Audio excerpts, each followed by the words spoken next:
জীবন সব সময় সোজা পথে চলে না, চড়াই উতরাই জীবনে থাকবেই। খারাপ সময় যেমন আসে তেমনি আবার তা কেটে গিয়ে ভালো সময়ও ফিরে আসে। জীবনের কোন পাতায় কি লেখা আছে তা আমরা কেউই জানি না। কারো চলে যাওয়াতে জীবন থেমে থাকে না, বরং জীবনের পরবর্তী পাতায় আরও ভালো কিছু থাকতে পারে। টেলি অভিনেত্রী কন্যাকুমারী মুখার্জি তার উদাহরণ। 2010-এ মহুয়া বাংলার হারানো সুর ধারাবাহিকের মাধ্যমে টেলিভিশনে আগমন ঘটে তাঁর। এরপর কনকাঞ্জলি, বধূবরণ, গোয়েন্দাগিন্নি, রাশি, ভূতু, দেবী চৌধুরানী, নেতাজি, আলো ছায়া, এখানে আকাশ নীল, খড়কুটো, সন্ধ্যাতারা ইত্যাদি অগুন্তি ধারাবাহিকে ইতিবাচক ও নেতিবাচক দুই ধরনের ভূমিকাতেই অভিনয় করেছেন। তাঁর রূপের সৌন্দর্য ও অভিনয় গুণে মুগ্ধ দর্শকরা। বাস্তবেও খুব মিষ্টি স্বভাবের অধিকারিণী তিনি। তবে সুন্দরী এই নায়িকার প্রথম দাম্পত্য জীবন সুখের হয়নি।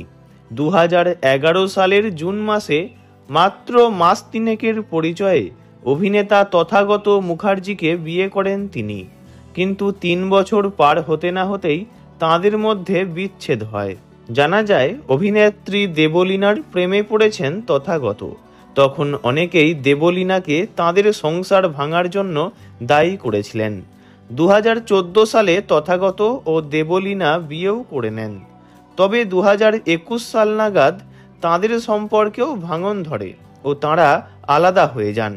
সামনে আসে বিবৃতি ও তথাগতর সম্পর্কের গুঞ্জন। অপরদিকে তথাগতর সঙ্গে বিচ্ছেদের কয়েক বছর পরেই অর্কদীপ্ত মুখার্জির সাথে বিবাহ বন্ধনে আবদ্ধ হন কন্যাকুমারী। তারপর থেকেই সুখী দাম্পত্য জীবন কাটাচ্ছেন তাঁরা।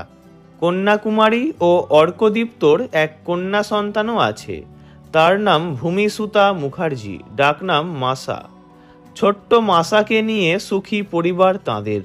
কাজের ফাঁকে তাঁরা সপরিবারে নানান জায়গায় বেড়াতে যান। আবার জন্মদিন, বিবাহবার্ষিকী বা পুজো পার্বণ যাই হোক না কেন একসাথে সেলিব্রেট করেন তাঁরা। বলা বাহুল্য এই সম্পর্কে আর ঠকতে হয়নি কন্যাকুমারীকে। ভালো আছেন তিনি। ভিডিওটি ভালো লাগলে লাইক করবেন, অন্য কারোর বিষয়ে জানতে কমেন্ট করবেন, আর এমনই সব ভিডিও পেতে চ্যানেলটি অবশ্যই সাবস্ক্রাইব করবেন। ধন্যবাদ।